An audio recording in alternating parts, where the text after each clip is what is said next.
बात करते हैं बदायूं की उस घटना की जो दहशत और दर्द की तस्वीर देश के सामने लेके आई और जिसने पूरे देश को दहला दिया। बदायूं में 2 बच्चों की हत्या का मामला सामने आया है और उसके बाद जी न्यूज के पास एफआईआर की वो कॉपी मौजूद है जिसमें इस दरिंदगी की दास्तां का पूरा कच्चा चिट्ठा दर्ज है। बच्चों के पिता का एफआईआर में जो बयान है वो बताता है कि साजिद ने पानी मांगा, फिर छत पर गया, दोनों बच्चों को छत पर लेकर गया साजिद।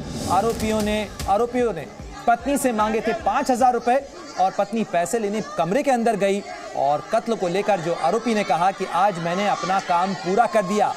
आरोपियों से कोई पुरानी रंजिश नहीं है, ये पिता ने दर्ज कराया है जिसने अपने 2 मासूम बच्चों को खोया है और तीसरा बच्चा भी घायल है। तो बदायूं की जो घटना, जो दरिंदगी की वारदात सामने आई है, उसने पूरे देश को दहला कर रख दिया है। इलाके के अंदर तनाव है। साजिद जिसे मार गिराया गया, जिसने इस घटना को अंजाम दिया था, लेकिन जावेद एक और जो आरोपी है वो अब तक फरार है, पुलिस की जद में नहीं है और इस मामले को लेकर कई सवाल अब भी बरकरार हैं। पुलिस से पूछे जा रहे हैं आखिर जावेद कब पकड़ा जाएगा। इलाके के अंदर तनाव है।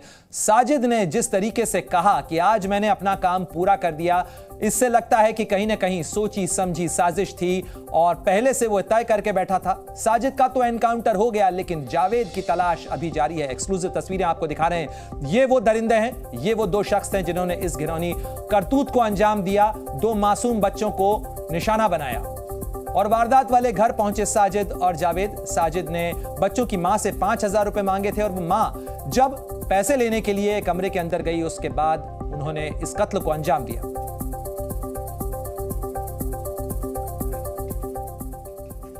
तो पुलिस और प्रशासन इस घटना में क्या कुछ कर रहा है, सीधे आपको लिए चलते हैं। मेरे सहयोगी राजू राज हमारे साथ जुड़ गए हैं, जिनके साथ बदायूं के डीएम मौजूद हैं। राजू, ओवर टू यू और जरा पूछिए कि आखिर प्रशासन क्या कर रहा है, इलाके में किस तरीके की स्थिति है और उसे संभालने के लिए अब क्या कोशिश है। निश्चित तौर पर पढ़ने हमारे साथ बात करने के लिए बदायूं शहर के डीएम मनोज कुमार जी हैं। मनोज कुमार जी से जानते हैं क्योंकि घटना स्थल पर मनोज कुमार जी पहुंचे थे। सर, अभी बदायूं शहर की क्या स्थिति है? घटना के बाद इलाके में काफ़ी तनाव हो गया, लोगों के अंदर रोष और नाराजगी है, गुस्सा है। घटना कल शाम की थी और उसके तत्काल बाद ही सारे अधिकारी तत्काल मूव किए। सारे अधिकारियों की बल्कि एक बैठक हो रही थी, पूरे जिले के अधिकारी भी यहाँ उपस्थित थे। तत्काल मौके पर पहुँचा गया और जो भी कार्रवाई वहाँ पर थी तत्काल हम लोगों ने की। जहाँ तक जिले की शांति व्यवस्था की बात है या शहर की बात है, माहौल पूरी तरह से शांत है।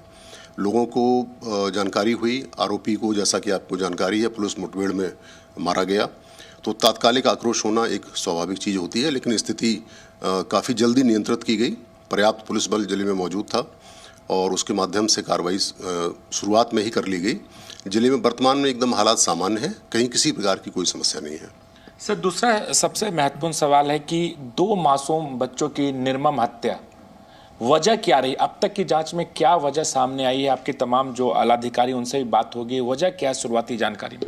इसमें थोड़ा सा मुझे लगता है अभी समय लगेगा और अभी जो प्राथमिक चीज़ें हैं, हमारा पूरा फोकस था कि जिले की शांति व्यवस्था को मेंटेन रखा जाए और उसके लिए सभी अधिकारियों को लगाया गया। पुलिस ने भी तत्परता से कार्रवाई की, स्थितियों को नियंत्रित किया गया। कारणों की जांच के लिए थोड़ा मुझे लगता है उनको समय देना आवश्यक है। इसकी तह तक जाया जाएगा कि किस प्रकार का ये मामला था, कुछ वैयक्तिक कारण थे या अन्य कारण है, उसके लिए थोड़ा सा समय देना उचित होगा। सर, सबसे महत्वपूर्ण बात है कि 3 बच्चों पर अटैक किया गया, 2 बच्चों की मौत हो गई, तीसरे बच्चे की हालत कैसी है? क्योंकि तीसरा बच्चा भी वहीं पर मौजूद था जिसे भी चोटें आई। वो एकदम नॉर्मल है, उसको देखा था हम लोगों ने, उसके हाथ पे और गर्दन में थोड़ा सा एक कट है, तो वो एकदम नॉर्मल है और परिवार के साथ में है। तो सर, क्या पड़ोसियों के बीच में कोई झगड़ा था वहाँ पर? क्योंकि दोनों का घर आमने सामने है, वहाँ पर गए थे। जो पीड़ित महिला है जिनके बच्चों की मौत हुई, एक ब्यूटी पार्लर चलाती है, जो दूसरा जावेद और साजिद है, 2 भाई हैं, वो वहाँ पर नाई का काम करते हैं। तो वजह क्या रही है? कुछ तो परिवार से बात होगी, परिवार ने क्या बताया? परिवार तो उस स्थिति में नहीं था कि कारणों के विषय में उनसे बहुत ज़्यादा पूछताछ की जाए। उनका जो माहौल होता है, जैसा कि आप जानते हैं इस प्रकार की घटनाओं के बाद में, तो उनका केवल एक ही कहना था कि इसमें कार्रवाई की जाए, बच्चों को मार दिया गया है और एक बार पुलिस इन्वेस्टिगेशन करेगी, इसमें गहराई तक जाएगी, तो मुझे लगता है जो सारे कारण हैं वो जल्दी। राजू, मनोज जी से जरा ये भी पूछिए कि जो दूसरा आरोपी है जावेद, उसको पकड़ने के लिए क्या कुछ कोशिशें, कवायदें चल रही हैं और कब तक आखिर जावेद को पकड़ लिया जाएगा? व्यक्तियों ने इस चीज का नाम उसमें रखा है, तो पुलिस उस एंगल से भी काम कर रही है और जल्दी ही उसके विषय में भी जानकारी आपको मिलेगी। हाँ सर, हमारा जावेद को लेके ही सवाल था। एक आरोपी का तो इनकाउंटर में ढेर कर दिया गया है, दूसरा आरोपी जो जावेद है उसकी तलाश के लिए कितनी टीमें बनाई गई है, कहाँ गई है और वो कब तक पकड़ा जाएगा? इसमें देखिए, ये पुलिस से संबंधित कार्रवाई है और कुछ अपने स्टाइल से, अपने तरीके से वो लोग करते हैं। एक बार बेहतर होगा कि उनसे जानकारी इस संबंध में ली जाए और दोनों एंगल पे लगातार काम किया जा रहा है।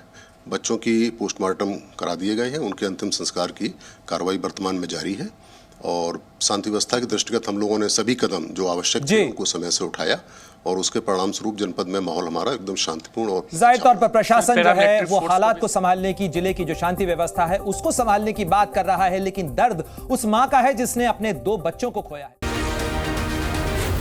जी न्यूज़।